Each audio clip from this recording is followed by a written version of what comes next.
Welcome to the Romance of the Three Kingdoms podcast. This is a supplemental episode. In this episode, we're going to take a look at the real Battle of Red Cliff versus the fictional version. Considering that we spent all or part of 11 episodes of the podcast on this one battle and the events immediately leading up to it, it goes without saying that this was a seminal event in the novel. And that mirrors its significance in real history, even if the players involved may not have realized it at the time. This turned out to be essentially the battle that set us on the path to having three kingdoms instead of one kingdom run by Cao Cao. However, as you may have already guessed, a lot of the events described in the novel are exaggerations or just pure fiction. So let's start with what was real. To do that, I'm going to read you what was written about this battle in the records of the Three Kingdoms, which is generally considered the most reliable source of information on the Three Kingdoms period. This is actually a collection of 3 books, each one being the official history of one of the Three Kingdoms. I'll start off with the Book of Wei, which is the kingdom that Cao Cao's descendants would found. Here's roughly what it says about the Battle of Red Cliff. Cao Cao arrived at Red Cliff and fought against Liu Bei. The outcome was unfavorable. Also, there was pestilence and many soldiers died, so he led his army back. Liu Bei then gradually gained the counties of Jing Province and the Southlands. So, I know what you're thinking. That's not a very substantial record of what was supposed to be such an important event.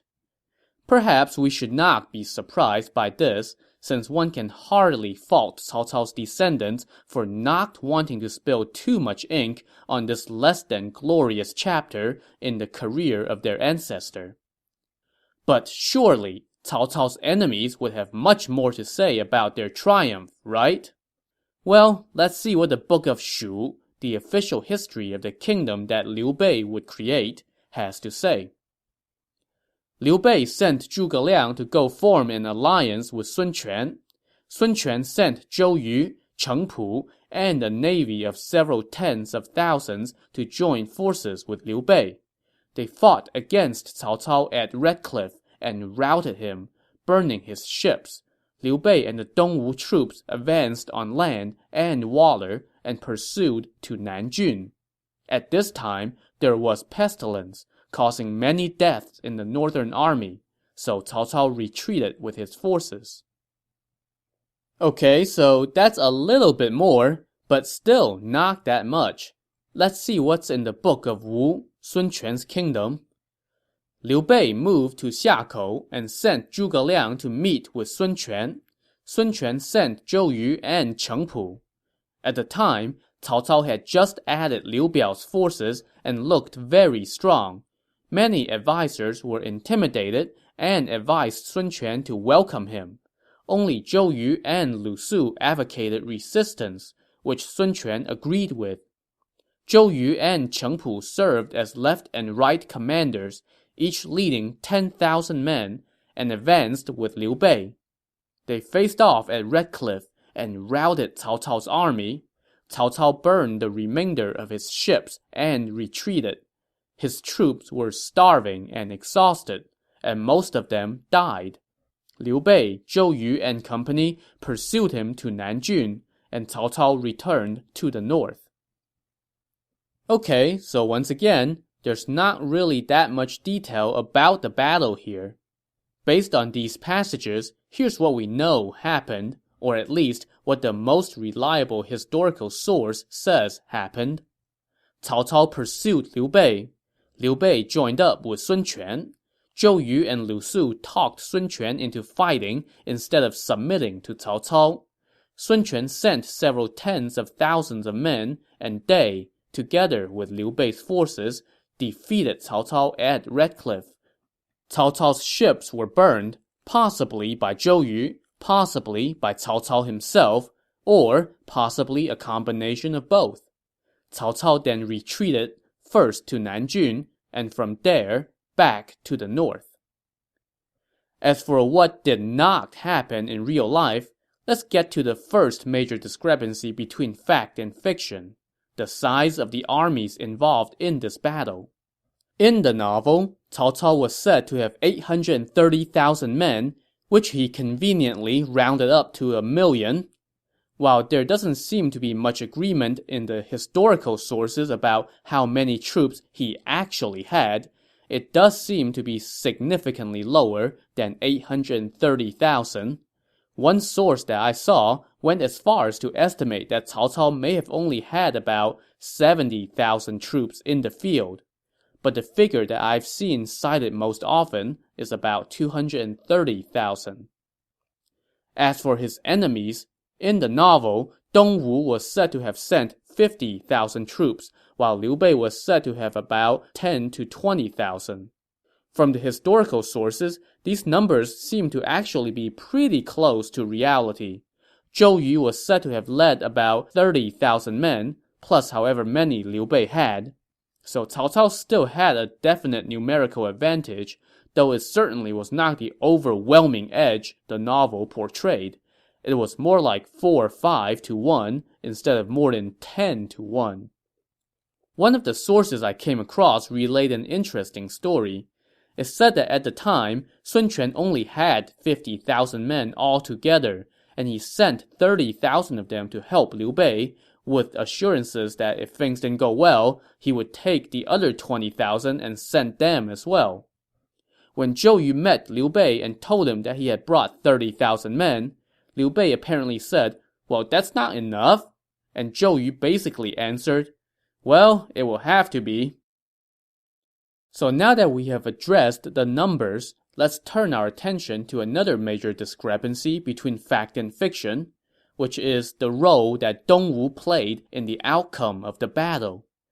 In the novel, while Dongwu was certainly important because it had the bodies to stand up against Cao Cao, the picture we get is pretty much that Zhou Yu, Lu Su, and the rest of the Dongwu forces were more or less just along for the ride, while Zhuge Liang dazzled everyone with his strategies and godlike talents. In reality, though, Dongwu's forces really were the ones that did the heavy lifting.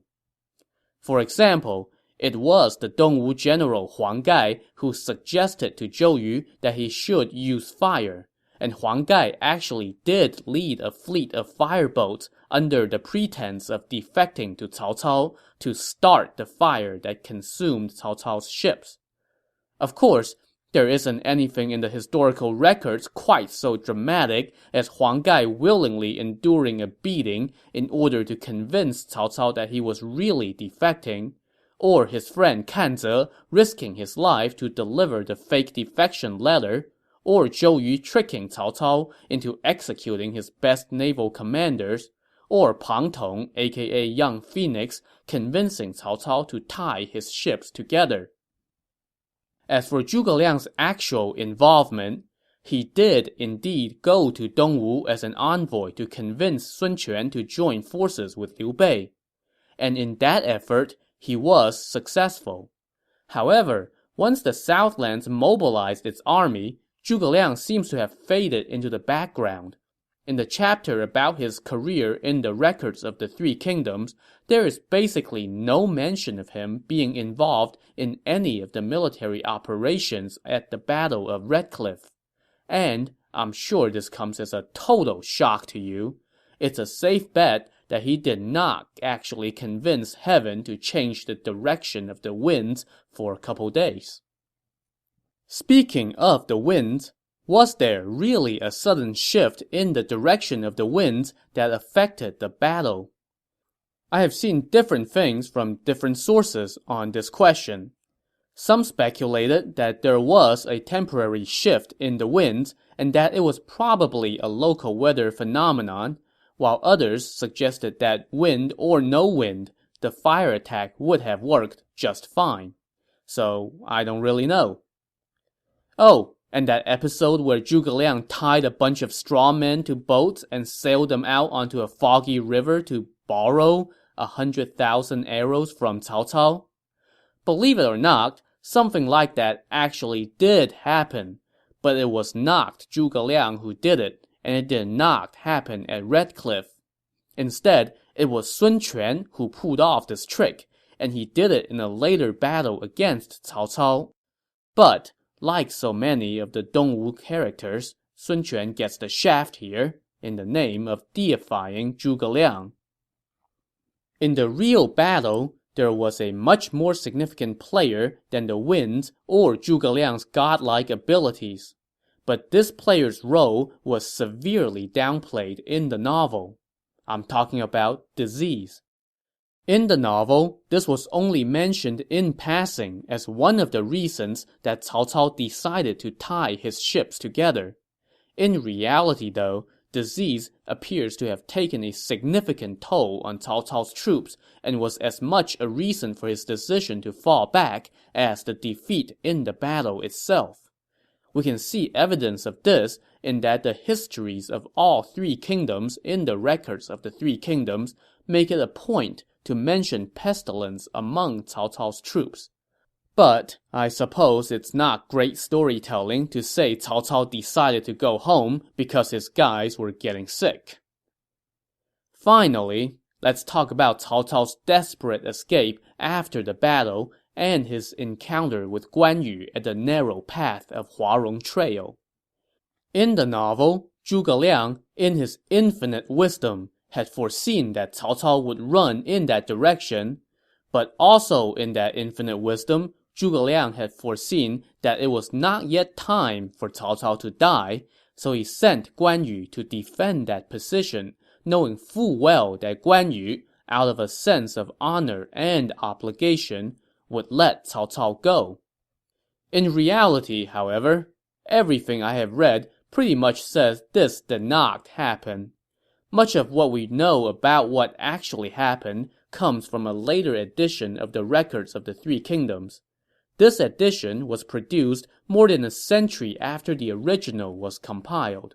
Apparently, the emperor at the time felt that the original version was too bare bones, so he told one of his courtiers to beef it up a little bit. The resulting edition incorporated more than 200 other sources, though there are some questions about how reliable some of these sources are.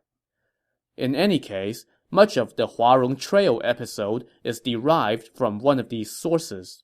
According to this source, after he was defeated at Red Cliff, Cao Cao was beaten, but hardly in as dire straits as the novel depicted.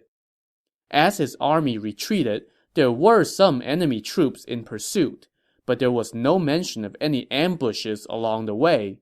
What was true, though, was the treacherous condition of Huarong Trail.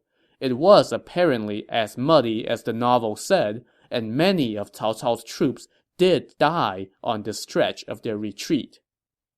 Interestingly enough, Cao Cao apparently did laugh at his enemy's inadequate strategy at one point, but unlike in the novel, he was not laughing at Zhuge Liang or Zhou Yu, but rather at Liu Bei, and he did not laugh 3 times, nor did his laughs bring enemy ambushes upon his troops.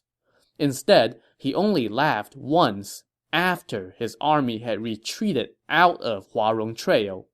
After he laughed, some of Liu Bei's troops did show up in pursuit, and they set a fire to try to burn Cao Cao's troops. But by that point, Cao Cao and his men were already safely out of range.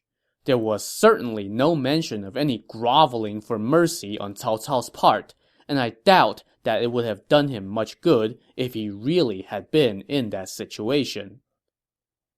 So there you have it, a quick look at some of the main differences between fact and fiction where the Battle of Red Cliff is concerned. I hope you enjoyed it, and I'll see you next time on the Romance of the Three Kingdoms podcast. Thanks for listening.